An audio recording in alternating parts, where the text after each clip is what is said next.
welcome everyone to our 2022 online public seminar, titled Unzipping the Taboo, Undressing Sexuality and Intimacy as Part of Cardiac Care. So for those of you who don't know me, I'm Dr. Joyce Ramos, and I'll be your host for this evening on behalf of our CHAP team at Flinders University and the Freemasons Center for Men's Health and Wellbeing. So firstly, we'd like to acknowledge that tonight we are spread across many of the traditional lands.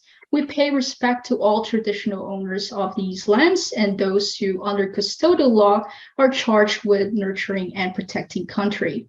We pay respect to elders past, present, and emerging. So just to give you a quick outline of tonight's session. So first we have Professor Gary Wittert lecturing us on undressing sexuality and intimacy as part of cardiac care, and followed on by a panel discussion on the interprofessional approach to manage issues with sexual activity in cardiac patients. So first, again, we have Professor Gary Wittert, who is the Martla Professor of Medicine at the University of Adelaide and a senior consultant and endocrinologist at the Royal Adelaide Hospital, the editor-in-chief of Obesity Research and Clinical Practice, and the director of the Freemasons Foundation Center for Men's Health. He is a fellow of the Australian Academy of Health and the Medical Sciences and the Senior Principal Research Fellow at the South Australian Health and Medical Research Institute. He is a past president of the Australasian Society for the Study of Obesity and is the previous vice president of the Asia-Oceania Association of the Study of Obesity. And his research interests relate to peripheral mechanisms of appetite regulation, regulation of intermediary metabolism, and the management and prevention of obesity and related complications, and the physiology and the use of testosterone. So now over to you, Gary. Thank you very much, Joyce, and thank you everyone for logging on and joining with us to talk about the relationship, I guess, between cardiac disease, particularly ischemic heart disease. So that means when the blood vessels of the heart are not adequately delivering supply of blood and oxygen to the heart muscle, and how that might impact on sexual function after someone's had a significant problem, either with a heart attack, where the blood supply is completely blocked off and some of the muscle dies, or the problem has been a threatened heart attack, if you like, and the treatment's needed to be a stent to put in. And often, one of the things that occurs with that is a problem with fear of what might occur during sexual activity. And very often in men in particular, there's this first time that they've actually had to confront their mortality. And there's a considerable amount of anxiety that's generated. So you have this combined problem of fear of mortality, and an innate anxiety that's generated as a result of this, and then uncertainty about what to do about the potential for intense physical activity being required. But there's another aspect to this, which is substantially what I want to talk about, which is that the mechanism by which sexual activity occurs fundamentally for men, which is an erection, is dependent on very similar blood vessels to those that feed oxygen to the heart muscle. So if those blood vessels in the heart are affected, then usually the blood vessels that supply erections are also affected. And for many men who have heart disease, they will have had quite a preceding period of time during which they will not have had normal erectile function. That may or may not have been asked about, that may or may not have been apparent to them. It may or may not have been a problem for some, and it may have been a serious problem for others. And that adds to the anxiety as they wonder the extent to which this may be an ongoing problem and how that might affect their relationship. And depending on the relationship, if that is not discussed, if that's combined with anxiety or depression, and I'm going to talk a little bit more about that, then that may make the problem worse because there's some degree of withdrawal. There isn't communication between the two partners, and the sexual problem becomes compounded by a relationship issue. So it's important for those people that have a problem with heart disease and find that they are affected in terms of their sexual function, to understand exactly what is happening, to understand what they can do, and what their options are, and how best to move forward with it. So that's a kind of introduction to give you a sense of the things I'm going to talk about. Now, why do the blood vessels matter? And that's because an erection is fundamentally a hydraulic process. So think about any other hydraulic mechanism. You've got an inflow of some kind of fluid. There's a lengthening of, say, two distractor rods or two pipes that move apart from each other because of the fluid. In this case, the fluid flows into the penis. It fills some spongy cavities, which then enlarge the penis and create the rigid erection. And blood is stopped from flowing out by contraction of some valves. And those valves are made up of muscle. So if you have a problem of blood flowing in, that will affect how rigid the erection is. And if blood doesn't stay in, then there will be a problem of losing the erection prematurely during intercourse. Now, in order for an erection to occur, unless you're a sort of 13 to 15-year-old boy or something of that order, you need a fair amount of stimulation. And that means that there's a connection with the brain.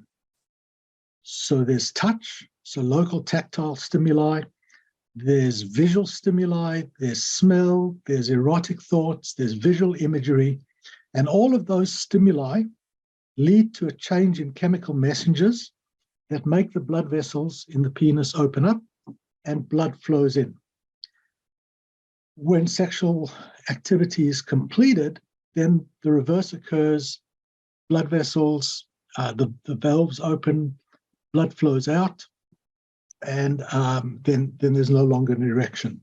Now, the mechanisms of function of those blood vessels and function of the neurological messengers from the nerves that cause the hydraulics to work properly are the same as the blood vessels elsewhere in the body, particularly those in the heart.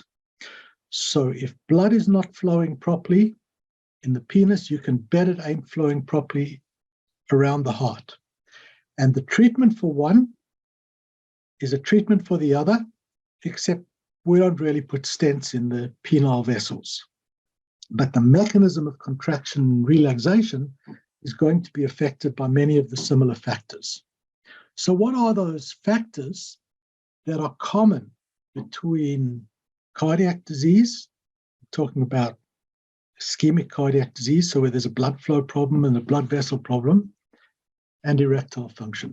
Well, age is one. So as people get older, they're more likely to have a problem with erectile function, more likely to have cardiac disease, but partly that's because of an accumulation of risk factors.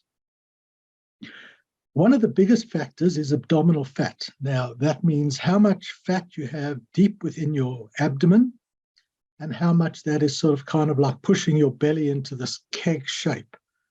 And the more that you have, the higher your risk. Now, if you want to know whether there's too much, all you need to do is take a tape measure and put it around your abdomen. And the way you measure that is you start off in the finding the bottom of your ribs, and you draw a line down from your armpit. So taking it the other way around, put your finger in your armpit, draw a line down, find the bottom of the rib.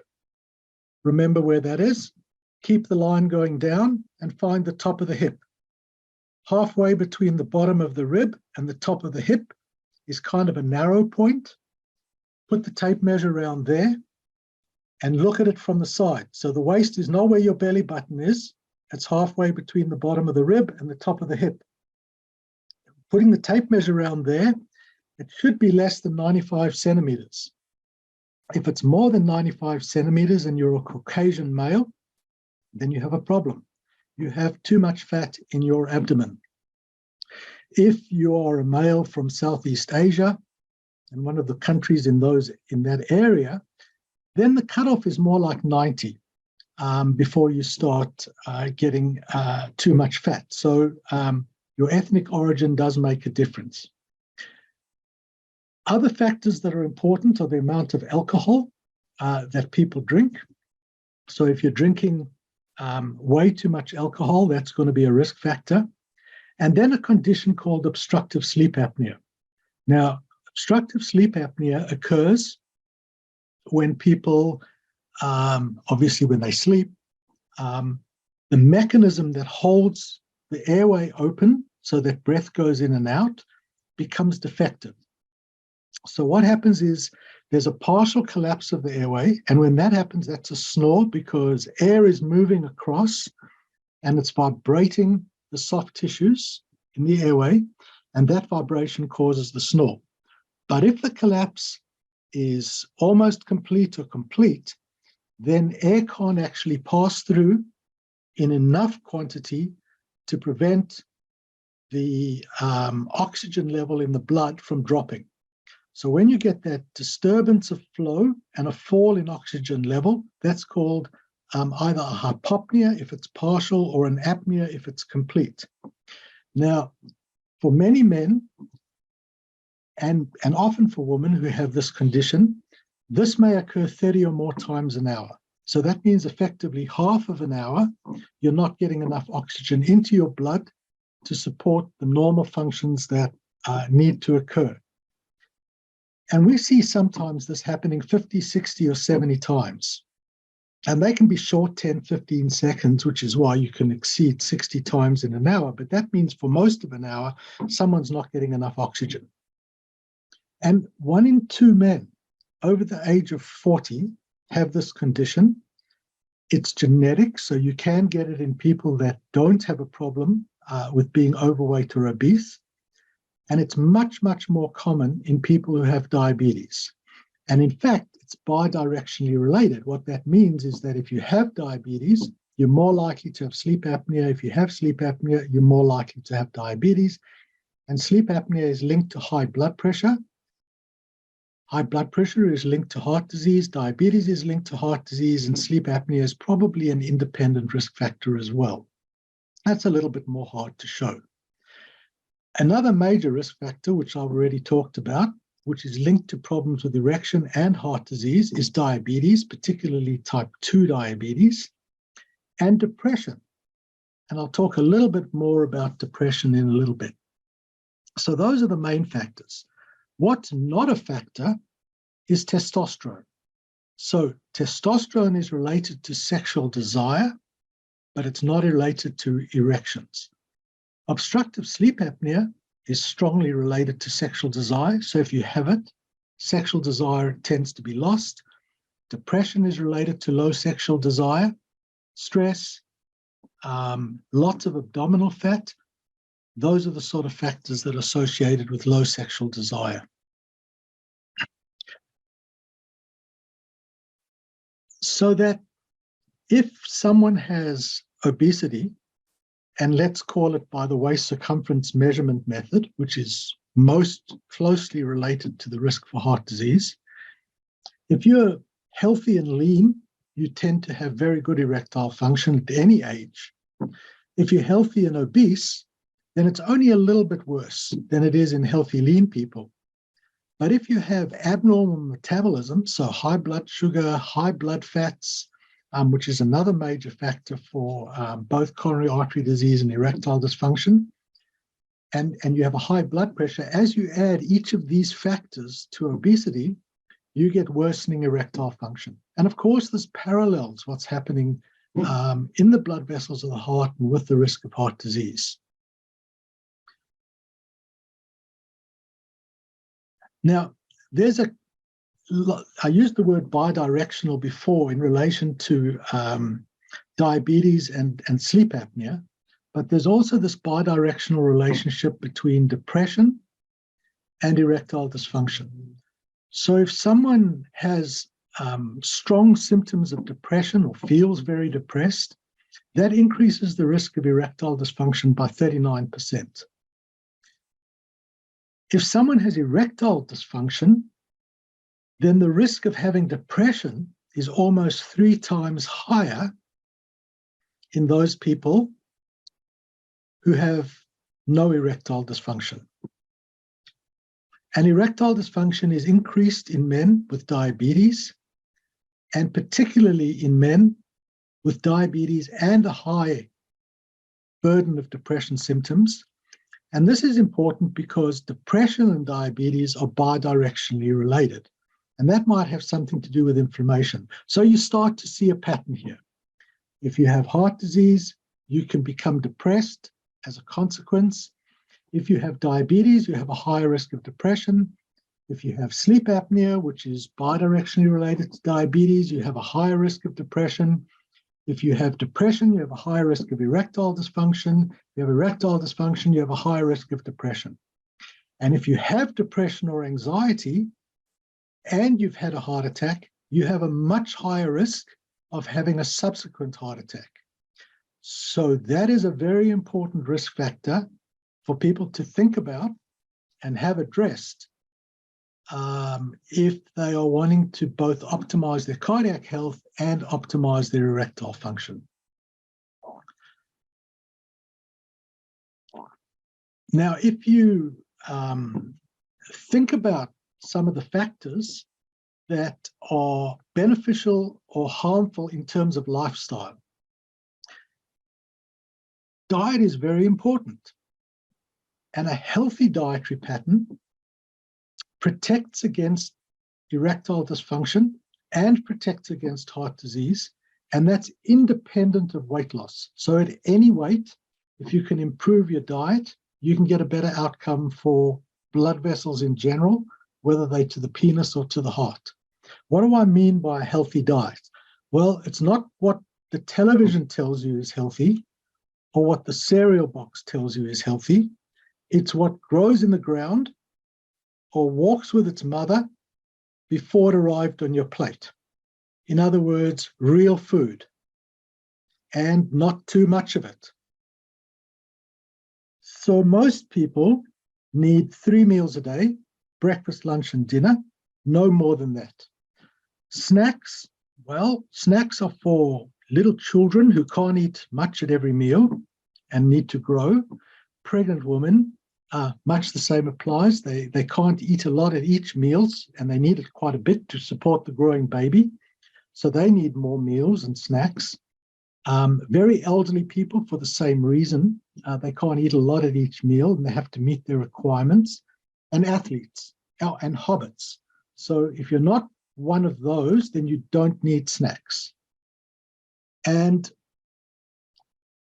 if you maintain a healthy eating pattern, which also means not eating after dark, and you ensure that the predominant foods that you eat are vegetables, salad items, small amount of meat that's not burnt, fish, chicken, eggs, whole dairy, yogurt, nuts, seeds, those kind of foods, and you drink predominantly water, then everything's going to be much better, including sleep, including less sleep apnea, including better heart function and better blood vessels and better erections.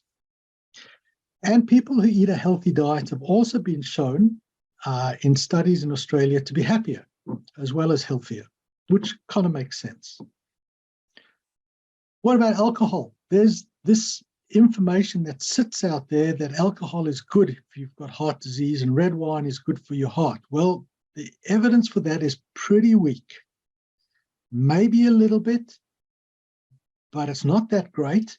And when it comes to other disorders, there's no safe threshold for alcohol. So when it comes to cancer, for example, no safe threshold for alcohol. Alcohol makes sleep apnea much worse. In fact, alcohol completely disrupts normal sleep architecture if you measure it with an EEG when people are sleeping. So if it can be minimized or avoided, so much the better. Instead of sitting in front of the TV eating with a bag of chips, some chocolate or whatever, you're better off going for a walk or doing something active and engaging. And that reduces stress, which is also a factor for heart disease.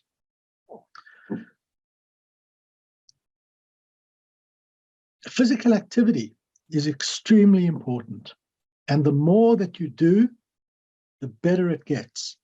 I like telling men who are in a situation, as we're talking about tonight, to come home from work and instead of sitting in the chair with a beer, is to go to their wives or their partners, take them by the hand, look them in the eyes, and go, "Come, darling, let's go for a walk." Now, when your partner recovers and gets up off the floor, the partner will go for a walk with you. And they love that because they get to talk to you. And as long as you make appreciative noises and you do this on a regular basis, their heart will grow stronger and their heart will grow fonder and your erection will be longer and stronger. So studies have shown that regular physical activity, both aerobic, so walking, jogging, swimming, cycling, gardening, those kind of activities, as well as resistance activity, so using resistance, particularly light resistance with lots of repetitions, both have independent benefits, and together those benefits add up to greater than either alone. And very clearly, independent of everything else, physical activity programs that increase aerobic and resistance activity will increase testosterone levels, will improve erectile function, improve mood, improve sleep, and decrease the risk of subsequent heart disease, and are also extremely beneficial for preventing or even managing depression.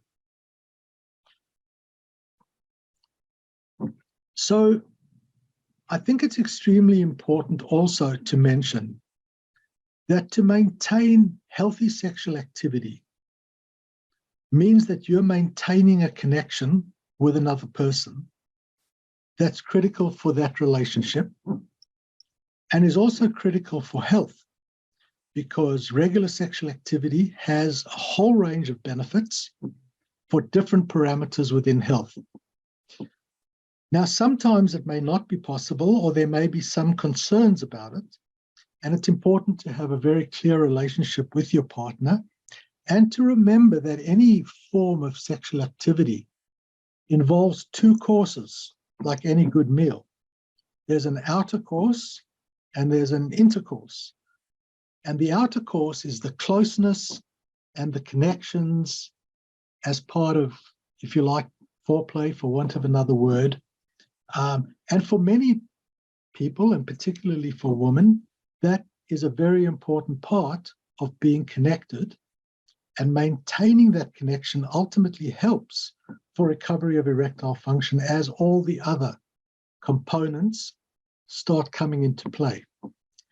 So things like obesity, abnormal blood fats, high blood pressure, sleep disorders, mood disorders, poor diet, sedentariness and not getting activity, too much alcohol, smoking cigarettes, which is a disaster for erections and for the heart, are all related to diabetes, metabolic syndrome, prostate disease, sleep apnea, and depression. And they all lead to more depression, cardiovascular disease, and erectile dysfunction. And erectile dysfunction predicts later down the track, if someone hasn't had it, that they're more likely to have cardiac disease. And treating all of these risk factors and all of these interrelated factors is clearly beneficial both for maintaining erectile function, maintaining sexual interest, but also for preventing further episodes of heart disease and ensuring ongoing maintenance of excellent health, and because of that also considerable happiness. Thank you for your attention.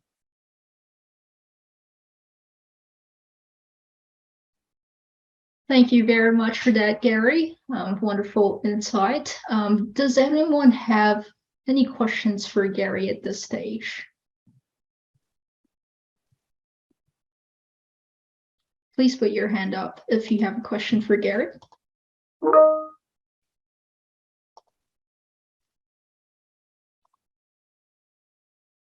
Oh, Carrie. Go ahead, Carrie. Hi, Gary. My inquiry is, we get a lot of clients when they've had a heart event, they come back on numerous medications, and unfortunately those medications seem to have a diabolical effect on erectile function as well. Which medications do you have in mind for that? Metoprolol is one that I've had quite a few people complain about. So there's not a lot of good evidence that metoprolol is particularly bad for erectile function. Okay. So I know that a lot of things get blamed on medication, but there are a large number of people on metoprolol who have perfectly normal erectile function.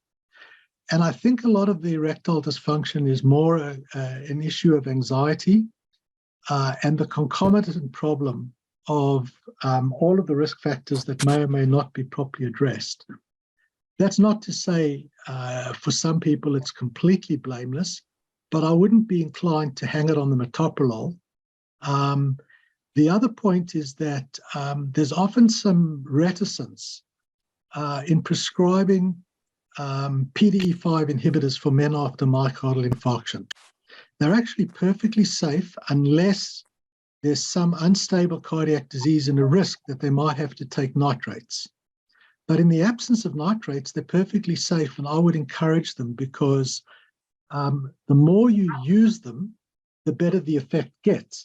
And the way that instruction for use should go is to start off by looking at using them by yourself, understanding that they don't just give you an erection. All they do is improve the hydraulics. So they open the blood vessel so that more blood flows in, so you get a more rigid erection. And because you've got more blood flowing in, the valves work better. Now, the valves are muscle. So unless someone is getting erection on a regular basis, then the valves are going to increasingly get dysfunctional. So erectile dysfunction begets erectile dysfunction. Regular use of PDE5 inhibitors progressively improves erectile function. So I tell them to take, for example, a Viagra tablet or a Cialis tablet or whatever they prefer, and they've all got different side effects, and break them into quarters and start with a quarter of a tablet with self-stimulation and see whether they get an adequate erection. If they do, then that's the dose that they continue on. If they don't, then they can double the dose and take half a tablet. If that's not adequate, then they can take 3/4. If that's not adequate, they can go to a whole tablet. And then to continue that for a few days until they're confident that they're getting erections on each occasion, because there's nothing worse for getting an erection than anxiety. So as soon as someone fails to get an erection, then the next time there's going to be anxiety. And for what many men tell me is that once they've got some confidence, and as long as they know the Viagra's in the drawer, they don't have a problem. But the benefit tends to be cumulative. Does that answer the question? Yes, it does. Thank you. But what I would like to, clients, getting them to introduce the problem to their GPs. You know, in our health system where we don't get quite often clients aren't getting the continuity of care with the same GP and all those type of things. Having that conversation, some clients really struggle with, and they probably struggle with me too because I'm a female and they're males. Ask them. They don't. I'll tell you what, most men don't mind if you ask them. So our survey of men in health services determined that they don't really care. Seeing a man or a woman, they're not embarrassed. And there are some cultural things, so I don't want to tread on cultural toes, but all other things being equal, if you ask them, no offense will be caused, and they will be quite relieved to have the matter raised, so to speak. only 3% of GPs ask men about erectile dysfunction, but most men, almost all men, want to be asked. I don't know whether many cardiologists ask patients about erectile function, but I suspect there's never information that's handed out at the time of discharge after an infarct that gives people information about this or allays any anxiety about sexual function afterwards. So the GPs don't ask, they don't spontaneously get information, and it's not generally in men's nature to ask. They wait to be asked. All these women who complain that, my husband doesn't talk to me. Well, if you ask questions, men wait to be asked questions. And so I think it's an issue for training general practitioners, but it's also an issue for empowering men at a point of discharge to give them some agency over the issue by providing some information, some education, and empowering them to raise the subject with their GPs. I agree with you. I think that's very valid. And I mean, the same applies to detecting anxiety and depression, and the same applies to sleep apnea, which there's going to be a high probability of in most of these people. If there's diabetes and obesity, pretest probability is 80 to 90%. So, it's almost worth giving men discharged after a cardiac event a checklist of things to discuss with their general practitioner. These are the things that you need to address and have satisfactory answers for. And here's a little bit of information about each of them. Thank you. I think that's a great idea. Thanks for the question, Carrie, and thanks, Gary. Sure. Does anyone else have any questions for Gary?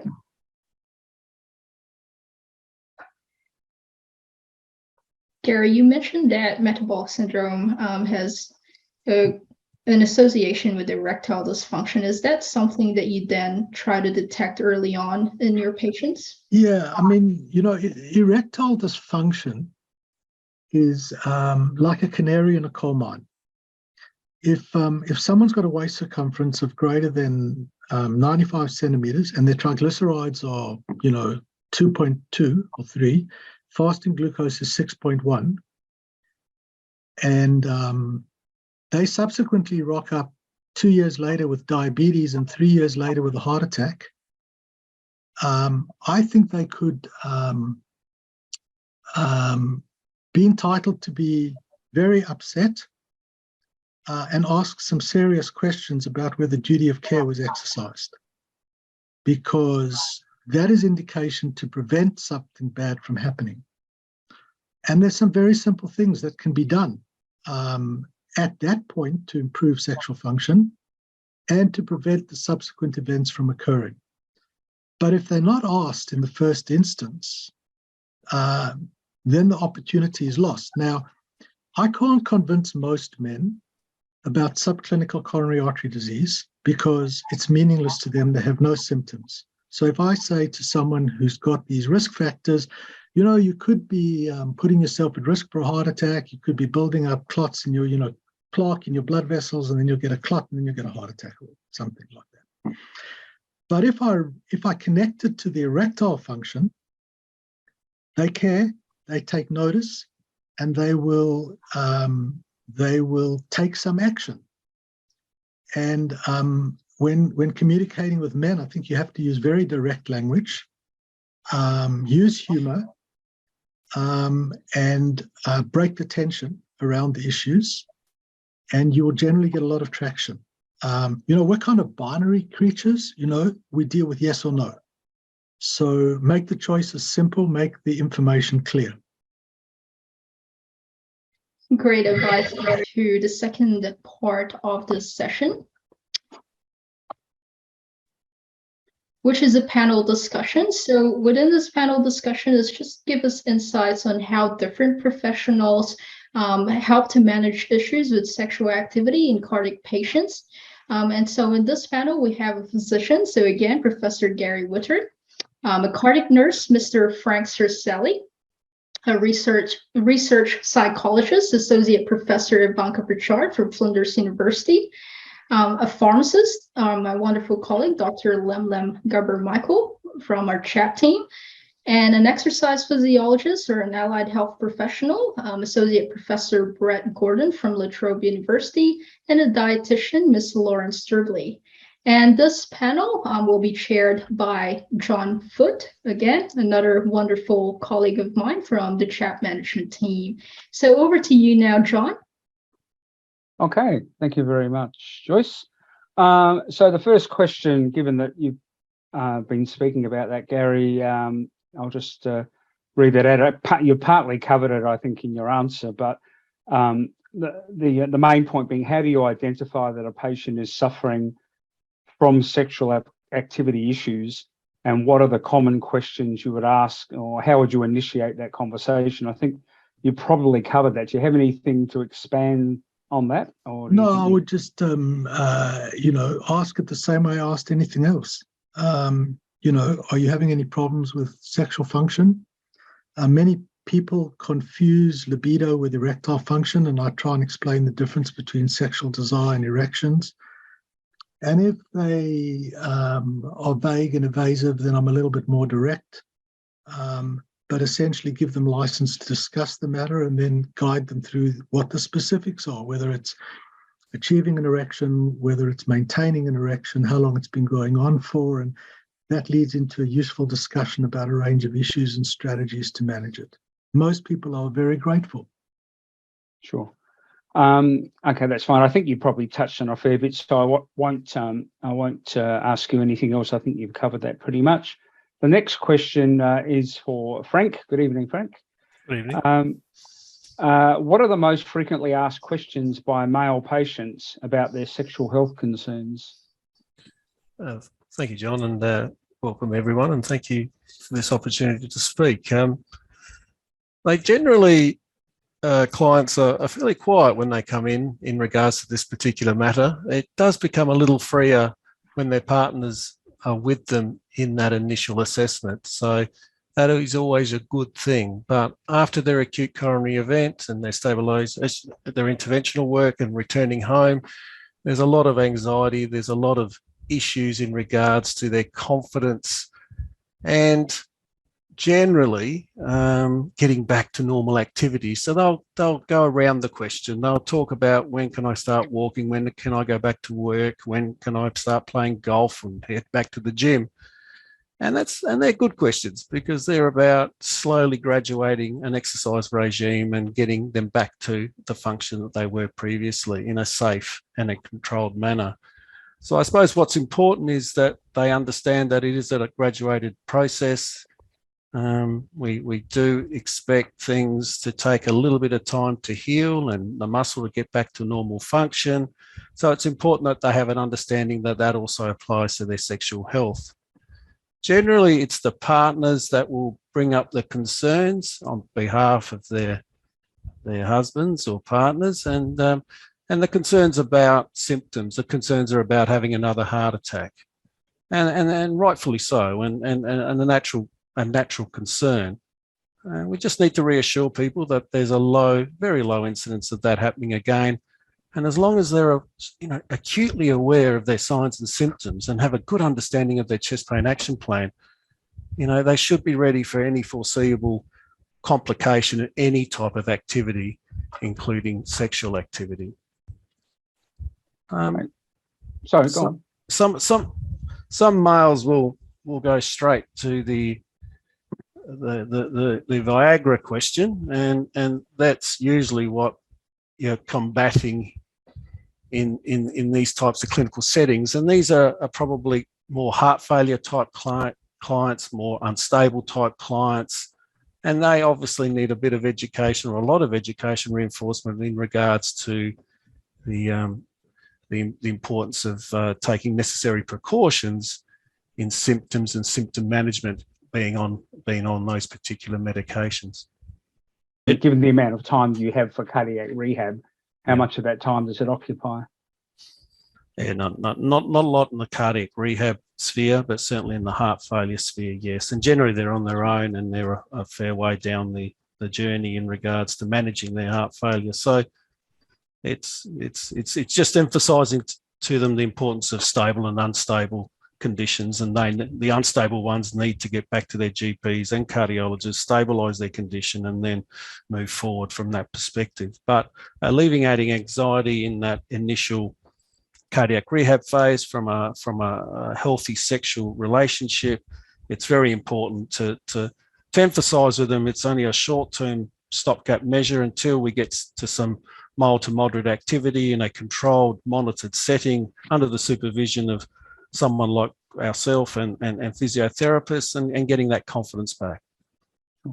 Great. Thank you very much, Frank. The next question's to Ivanka Pritchard. Good evening, Ivanka. Hello, how are you going? Good, thank you. How are you? Okay, so the question is, when supporting a client with sexual activity issues, what are the most common concerns that are brought up? Well, Gary's sort of prefaced this quite nicely by speaking about depression and anxiety already, and then mentioning how fear might be involved in the situation and the conversations. And this could be fear that the strenuous sexual activity might result in some sort of another heart attack for them, or fear or perceptions about how any sort of feeling they have in their chest could be the next heart attack for them, and that could send them on that spiral of anxiety that we've heard about previously. We know that sexual problems can negatively impact quality of life, someone's psychological well-being in general, and also their relationship satisfaction. So the research tells us that patients commonly have concerns about how to communicate in relation to their feelings, their concerns, and possibilities for them within their relationship with their partner. So you can see that communication and working with a partner is really important for the client. They often have concerns about how they might cope with their symptoms, so linking into their ability to cope and their resilience in that area. Perhaps concerns about where they might get education and information about their sexual function and what's normal, what's not normal for them at that period of time, but also education on the importance of things like relaxation pre and post sexual activity, and more education on understanding the influence of anxiety and depression in relation to sexual functioning, which I think Gary's beautifully outlined before. Yeah, thank you.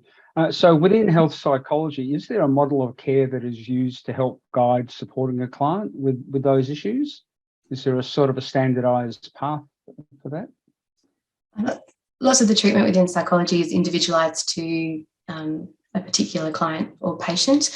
We certainly have some models such as cognitive behavioral therapy that might be used depending on the client, but sexual therapy might commonly include a range of factors. So from a psychological perspective, these would include things like patient education, cognitive restructuring, so helping people to reframe their thoughts. So if a negative thought comes in or a fear comes in, they're able to think about that thought, assess it and work out whether it actually is something that's likely to happen or not likely to happen, and reframe their thinking into something more positive.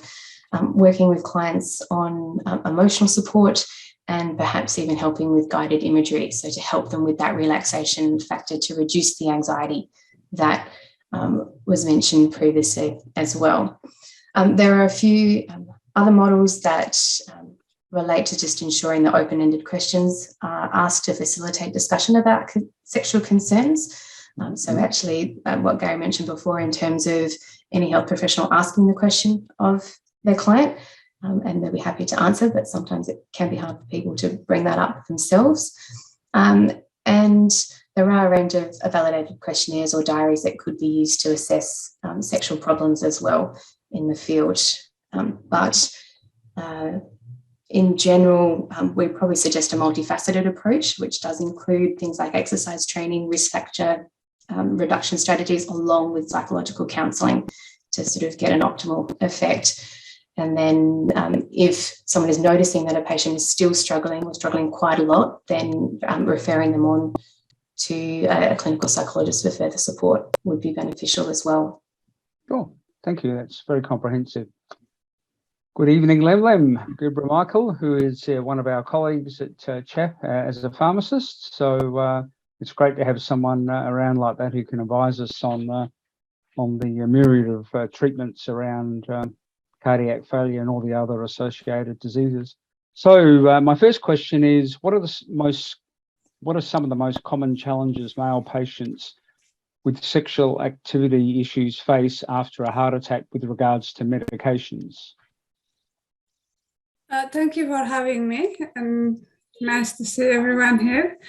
I would say everything has been described, explained by all the team, by Dr. Gary, Professor Gary, and all the psychologists and Frank. And I would say specifically with medications, it's combination of all the comorbidities and the psychological aspect and the medication itself.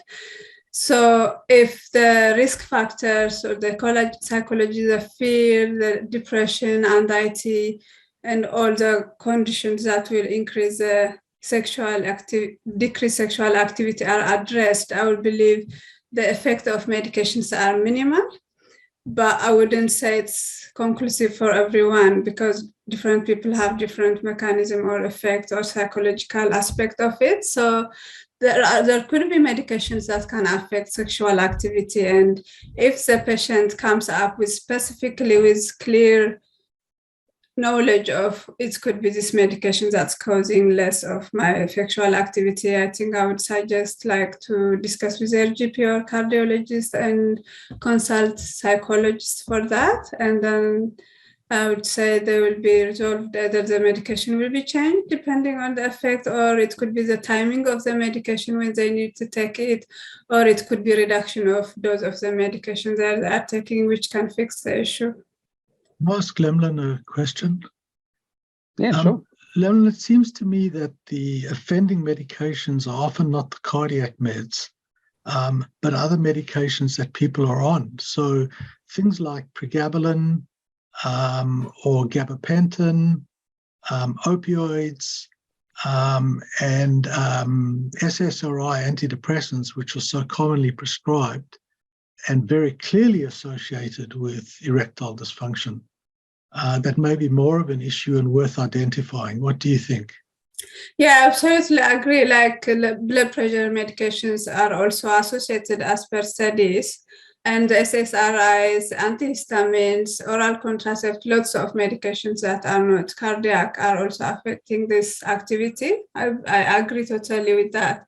And besides that, the condition, if patients are taking antidepressants and they have depression, it could be correlated to each other. It's a depression that's causing the sexual activity less, or is it antidepressant? But medication by themselves, especially those acting on the central nervous system, as you know, the mechanism of action, they cause sedation and less mental activity, and that can also reduce blood flow. And I don't think there's any evidence that antihypertensive medications cause erectile dysfunction.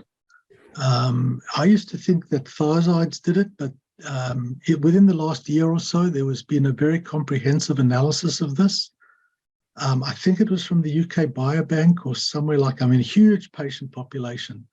And to my surprise, most of them didn't cause any problem at all. Yeah, I agree. But like I said, because of the metabolic, the genetic issue of the metabolism or metabolizing enzymes are different for different people. So some blood pressure lowering medications can reduce, but it's not conclusive for everyone. It could be individual. Yeah. For some, it can affect. For some, it may not have any impact. It's a hypothetical issue, would you say? Yeah, I would say so. Yeah. I agree. Thanks. All right. No, that's quite a good discussion. Thank you, Lemlem. Appreciate that. Our next question is to Brett Gordon. Good evening, Brett. Good evening, John, and everyone. Thank you. So the first question is, what has been your experience working with patients with sexual or erectile dysfunction issues, and have you been able to assist them in your role? Well, I think, John, as Gary said earlier, a lot of these individuals don't necessarily come forward and recognise as having sexual dysfunction. So it's hard to actually know what my experience is apart from saying minimal. Okay. On the one or two people that I know have raised this issue with me, the main way that I'm able to help them as an exercise physiologist or an allied health professional is through the education space in terms of trying to deal with that fear. And as an exercise physiologist, mostly the conversation has started around a fear of having another cardiac event either during or subsequent to any sexual activity. And I think for me, the evidence for that shows that it's really unlikely, and the metabolic demand or how much energy you expend while performing any sort of sexual activity is really minimal when you compare it to the activity that most people do on a daily basis. So it's comparable or less than walking even 2 flights of stairs. Sure.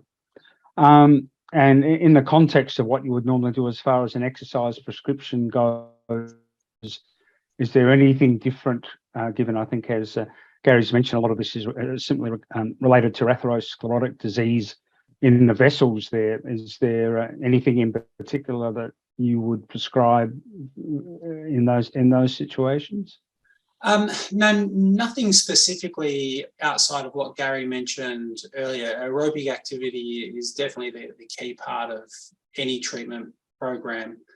There's really good evidence to demonstrate now the value of aerobic exercise on improving vascular function. And as Gary suggested, blood flow is a part of the key cause of any sexual dysfunction in males at least. And so that's going to be one of the really key parts to that. Resistance training is obviously going to be the other part, and there's some developing evidence on the role of resistance training in vascular function as well. Gary mentioned earlier light intensity exercise, and absolutely that's what it is recommended at the moment.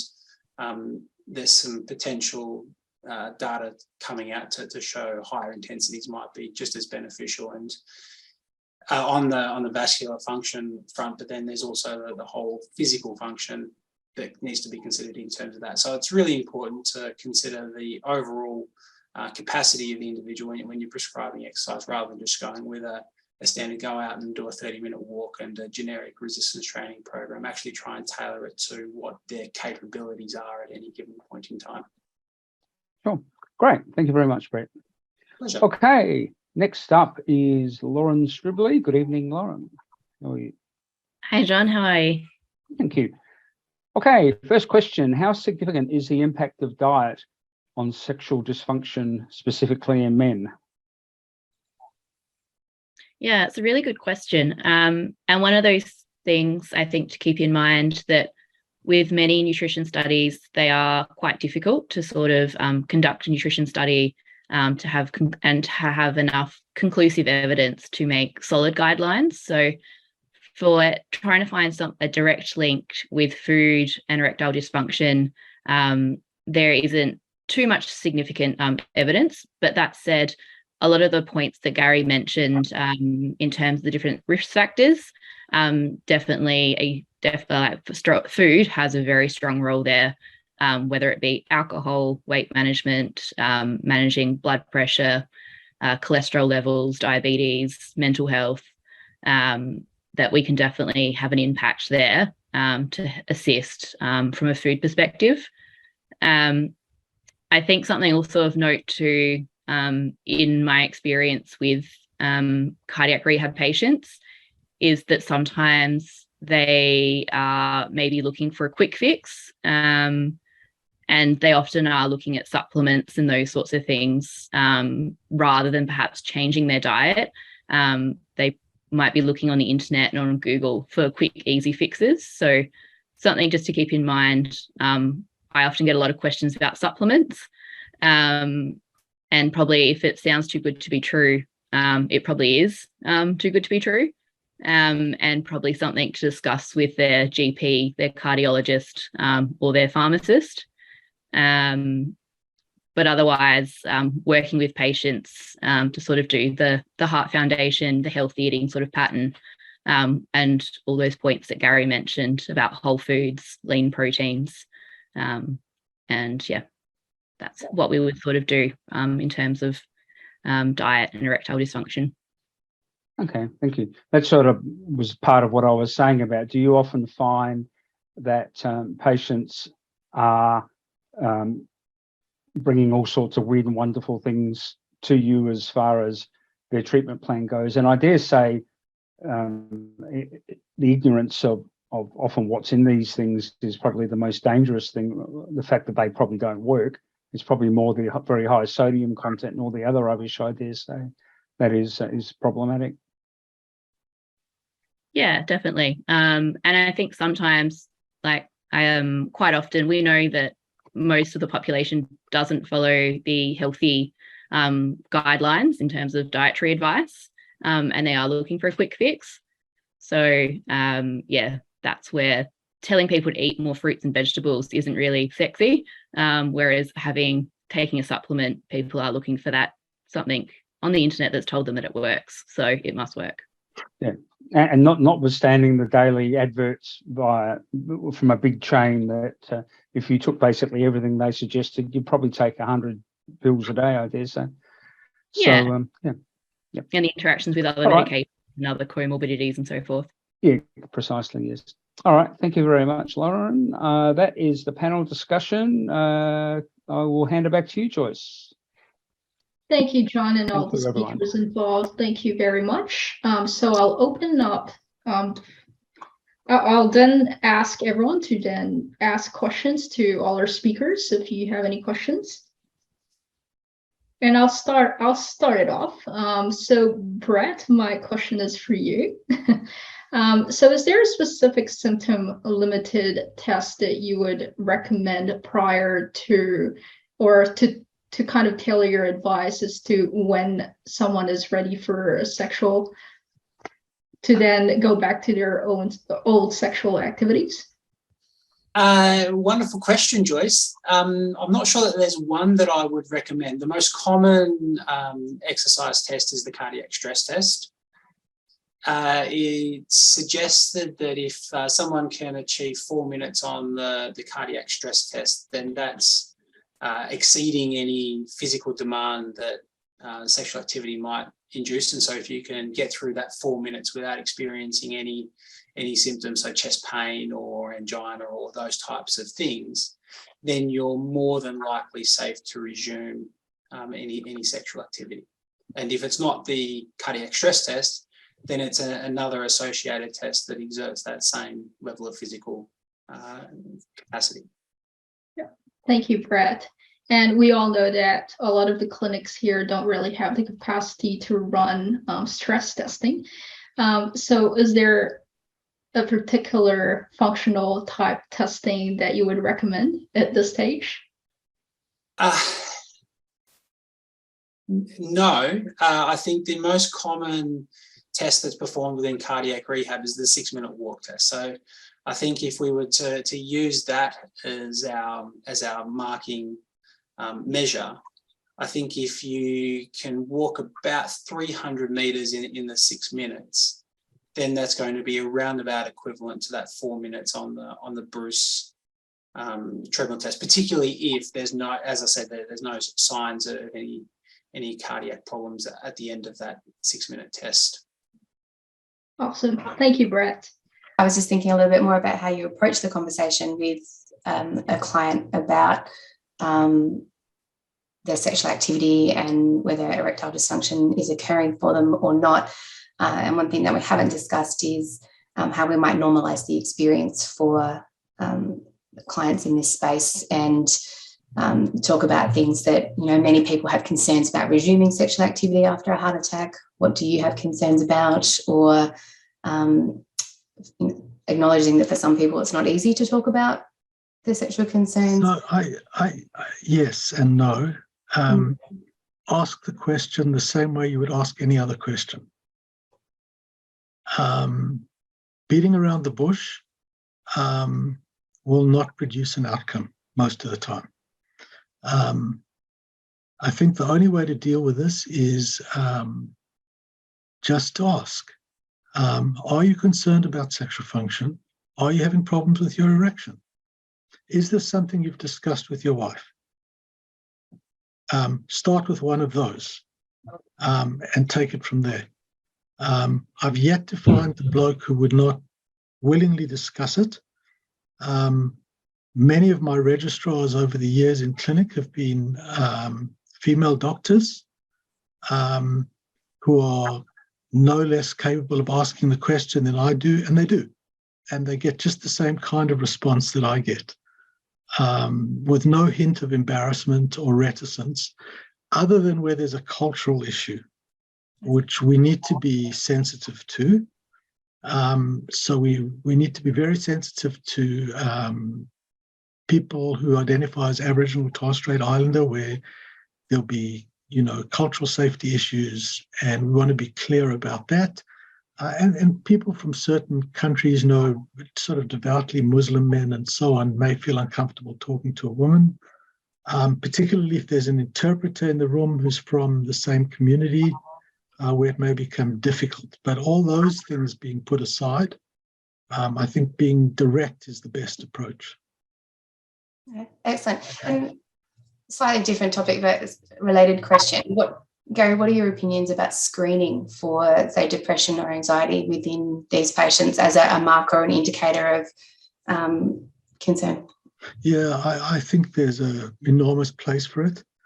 I engage in a conversation to gauge how they feel.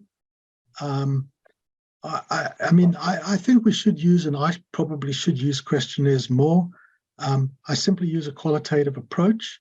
Are you feeling anxious? Is it more than you felt before?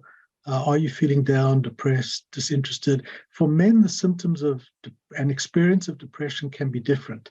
So it's important to ask about whether they're drinking more alcohol, whether they're irritable, aggressive, those kind of behaviors, which are not part of your classic questionnaires or DSM-4 or so on. So it's very easy for primary care docs, GPs, etc., to miss depression because they don't recognize how men present. Yeah, that's a really good point.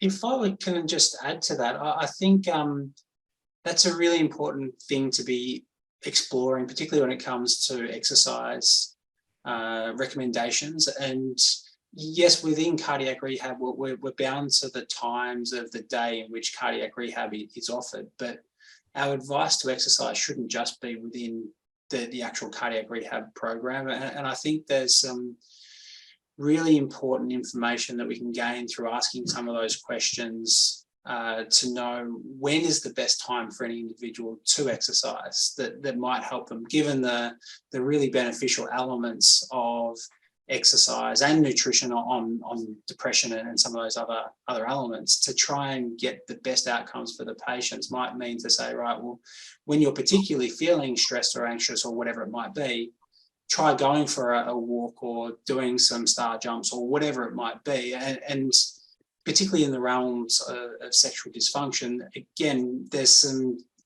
some level of evidence, not good evidence, I would say, but some level to suggest that if you actually do some exercise immediately prior to any sexual activity, that might actually improve the experience as well. Yeah, look, I think that's such an important point, because otherwise the knee-jerk reaction may be to prescribe something that will make the problem worse. And, here you've got a modality. I mean, I'm a great advocate of natural therapies, so exercise and a healthy diet. And I think exercise is beneficial for anything you can possibly think of. And, the warm-up of going for a walk together with your partner, maybe have a shower together, start off that way. There are all sorts of things that people can do they may not have thought of. Actually, in terms of sexual activity, it doesn't have to involve a lot of exercise. It doesn't have to be penetrative. Partners can stimulate each other without a lot of stress, but that maintains the connection and it maintains sexual satisfaction. So I think broadening people's concepts of what's possible in a relationship is always worth exploring.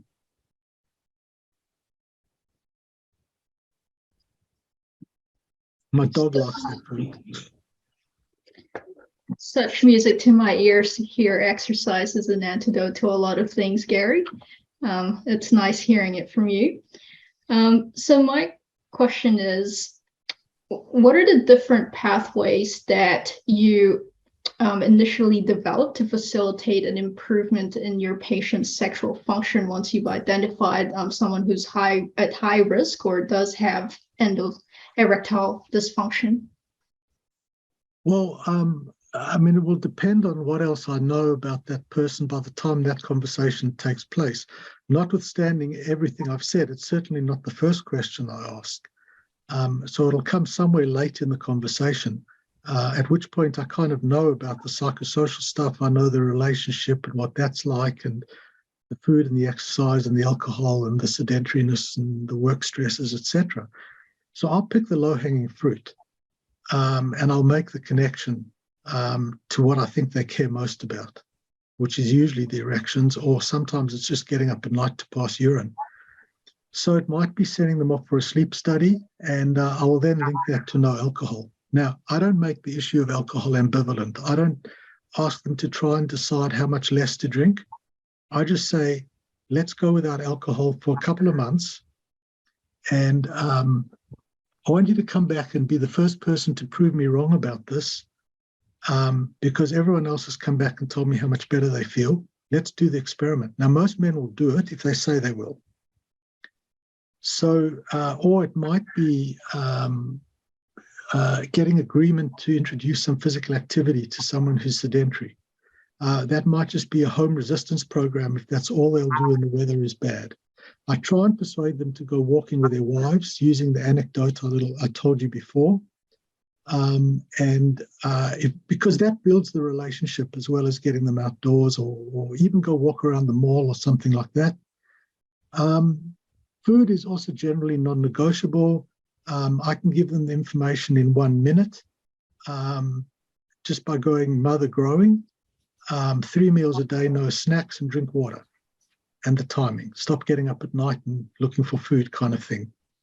So it doesn't take long. It's not complicated. Doesn't require big books and manuals and all that sort of thing. Doesn't require recipes. And they get it. The blokes get it. And if they say they'll do it, they do it. If I get simple cues like they're drinking 3 liters of Farmers Union iced coffee, then those are the things I'll go for. We've got very good data that we've published that if you go onto a VLCD and you lose a lot of weight, and you go onto a CSRO type diet and you lose half as much weight, the high nutrient quality diet improves erectile function and reduces inflammatory scores and so on, but not the weight loss in the low calorie diet. So nutrient sufficiency will trump weight loss every time. And physical activity will trump weight loss with a nutritionally insufficient diet. So I think none of these are necessarily either or, but I try to pick the one thing I think they'll do first, and that will have a benefit, because if I capture the heart and mind, first off, so this is what I want you to do, and if they come back and it's worked, then they'll do pretty much whatever else I ask after that.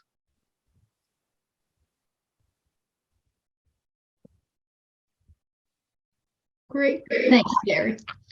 Are there any other questions for Gary or any of the speakers for tonight's session?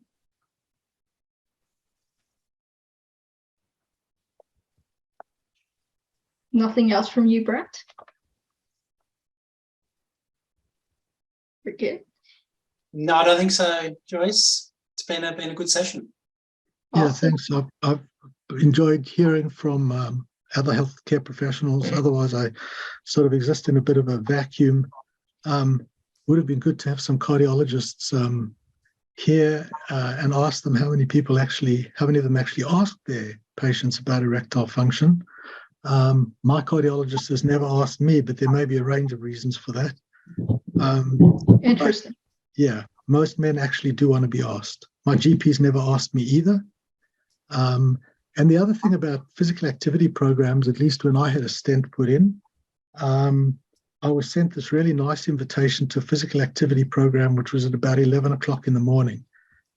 And it was, has it ever struck you that I have a job and I work? And it didn't come with a guideline about what you could do. It just came with an invitation, which was really nice, but not practical. Great. Thank you so much, Gary, and all the speakers involved for tonight. And just a reminder to everyone, we will have an evaluation form ready for you to fill out. If you can just take 2 or 3 minutes to fill this out for us at the end of the session, it would be greatly appreciated. Again, thank you to all the speakers and to all that gave up their time to come here tonight. Thanks, everyone, and enjoy the rest of your evening. Thanks.